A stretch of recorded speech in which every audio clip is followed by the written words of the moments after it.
In the modern video game industry, both indie and AAA alike, there is no shortage of serious games. Serious games for serious grown-ups that want to feel serious emotions. Slayer's X Terminal Aftermath Vengeance of the Slayer is not one of those games. It's quite possibly the furthest from one of those games that a title can get. I wish I could hold my nose, but I'm holding weapons. Smells like a ball of turds mixed with sardine buttholes. Slayer's X Slayer's X is a retro-themed first-person shooter. It's also a spin-off of HypnoSpace Outlaws, which is a very strange game that I can only explain as an alternate universe 90s internet forum simulator that very loosely shares some common gameplay elements with Papers, Please. It's a very unique game. Slayer's X's existence can be traced back to a one-off joke in HypnoSpace, where the player could find the forum posts of a very cool, very edgy teen Zane. Zane was not only a loose cannon internet cool guy, but the creator of the badass comic Slayer's X. According to the canon, Zane made the Slayer's X game when he was 16 years old, so with some basic math, we can determine it's been 21 years. And yeah, this game does sort of feel like it's 21 years old, but in a fun and cheeky way that truly guides the game design and theme from the top down. This design philosophy, a game that was deliberately developed as if it was from the brain of a 16-year-old in the 90s, is pretty interesting, and it creates a unique experience for a game in this genre. Now, if you're not someone who believes in the concept that a piece of media can be so bad that it's good, you probably won't like this game. You pick a fight with Zane? You don't have a brain! Gameplay-wise, it's solid, but when it comes to the humor and writing, it's an experience that's on one of those levels of irony that you need like a chart to describe it. I'm awesome. However, even if this game doesn't look like your cup of tea, I think Slayer's X does some interesting things that are worth talking about. So stick around. Or not. Anyways, with that out of the way, let's get into it. Slayer's X story is pretty simple. You play as Zane, who is currently training to become a powerful X-Slayer. Not to be mistaken with the title of the game, Slayer X, an X-Slayer is a secret agent trained to fight against the villainous gang, the Psycho Syndicate. If you don't feel captured by that plot, well, here's a little glimpse of the intro cutscene. Whoa, Zane. If you keep doing moves like that, I might let you go out with me. Zane, your hack blood power is growing, but you are not quite ready to yield its full power yet. Yeah. Pretty badass. But if you're the type of player that needs a true motive and plotline, well, the Psycho Syndicate blew up Zane's mom in the intro, so now he has to do his own laundry? That's pretty fucked up, right? I don't need to do laundry. My mom does that. Oh. After the intro, the game starts with the X-Slayer headquarters being besieged by Psycho Syndicate baddies. With two very stylish pistols in hand, it's your job to take them out. And to be honest, this is pretty much the game. This is a retro shooter through and through. Your time is going to be spent running through levels and shooting bad guys, but that's not to say there won't be some very strange things to see along the way.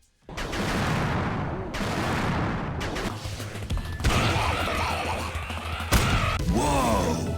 I found a secret!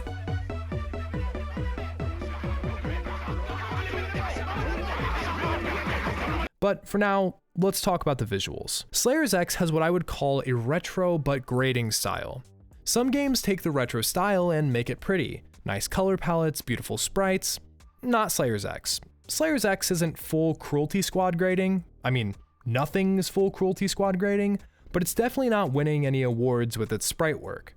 And there are a few genuinely eye-watering textures in this game. But once again, this is intentional and it should be expected from this game thematically. Overall, Slayer's X stays pretty true to its aesthetic lineage, 2D weapon and enemy sprites, very basic 3D objects, and that classic Doom-inspired HUD. In regards to the setting and the environment that Slayer's X takes place in, it's surprisingly varied for being set in American West suburbia, specifically Zane's hometown, Boise, Idaho. For my non-American fans, this is our potato capital, potato being an integral part of a critical American export, the Freedom Fries, so of course, an obvious choice for an FPS setting.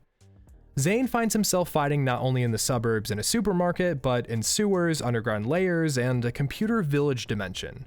My personal favorite was the Boise, Idaho Potato Festival, which really captures that small-town American carnival fair vibe perfectly.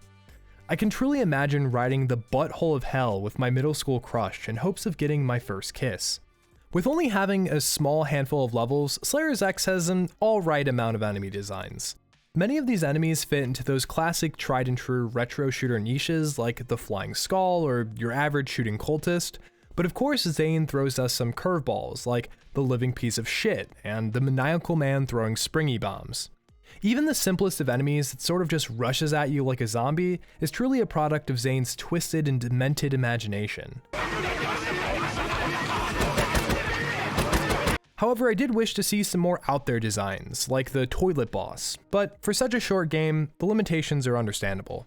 When it comes to Slayer X's sound, the music is the true standout for me. Seeking to emulate that late 90s, early 2000s sound, there's some real magic being done here. The main theme, which is a callback to HypnoSpace Outlaws' Against the Wall by fictional nu metal band Seepage, is such an accurate portrayal of the genre, it's almost beyond parody. It truly feels like a Linkin Park knockoff band, but in all the right ways.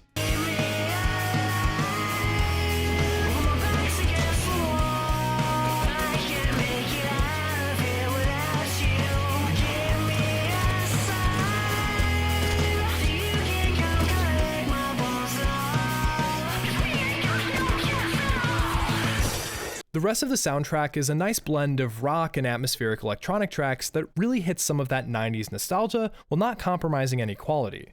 A standout track here is Cataclysm in the Computer.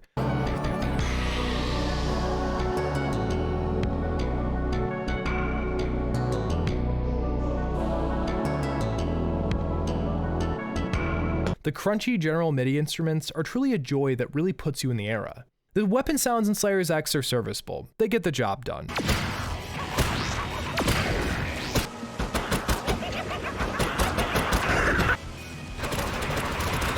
Blade has a half-blood. But the quality of the enemy sounds is superb. In a game like this, it's pretty critical for enemies to have distinctive and unique sounds that cut through the mix and let the player know what's coming, regardless of where they're looking. Slayer's X does this really well. From the laughing of the explosive clock guys to the squelching of the poo-poo boys, each enemy has a pretty memorable audio cue. This is a highlight on how making a game with a strong and unique theme like Slayer's X can lead to some great design decisions. And speaking of design, let's talk about the gameplay. When discussing gameplay, I think weapons are arguably the most important part of an FPS. They really can make or break a game. The visceral enjoyment of firing a weapon and the impact it causes to your target is vital to a satisfying shooter. Slayer's X theming once again lends itself to some clever game design out of the necessity to make not only satisfying weapons, but funny ones too. A great example is the Glass Blasta, a shotgun found in a junkyard that instead of using classic shells or slugs, uses glass. Broken glass. It's an incredibly unique idea, and it has you seeking out panes to destroy for more shards. Or shards. Window. Shards. Mirror. Shards. Bong? Shard. Another weapon that is emblematic of this philosophy is the Rabid Mutilator. At first glance, what looks like a simple chain gun is actually a chain gun and a chain saw, hence the blades surrounding the spinning barrels. So you can fire from afar or getting close to deal extra damage. And if that wasn't enough for you, the Rabid Mutilator can also serve as a helicopter blade and let Zane take flight. This right here is the sort of clever game design you only get when you're forcing yourself to think outside of the box and you're purposefully going against the grain. Normal FPS devs are too much of cowards to give us chain gun flying. Somehow it's only realistic to let players fly through the air by shooting rockets at their feet. The last weapon I want to talk about requires me to first explain what Hackblood is. Hackblood is a resource that you collect from killed enemies, and for most of the game, it just serves as a way for you to fire off a few projectiles from your melee weapon, the S-Blade. But you can only ever use the top 5% of the Hackblood charge with this weapon, which the game lets you know with an audio cue. The S-Blade has a Hackblood charge. Every time. But what's the other 95% of the Hackblood juice left for? Well, the most coveted of the X-Slayer arsenal, the Hackblood Talisman. Once you steal this back from the Psycho Syndicate, the Hackblood Talisman is quite possibly one of the most satisfying first-person magic weapons I have ever controlled.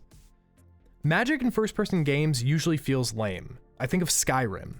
But this talisman feels great. Its left click is a fireball that just explodes enemies, while the right click is a sustained beam that allows you to float off the ground and Dragon Ball Z psychos into little gibs. It's insanely fun. It's important to note that I did play the game on the hardest difficulty, Insane. The weapons were properly balanced and nothing felt like a bullet sponge. My only gripe with this difficulty was that there wasn't enough health pickups.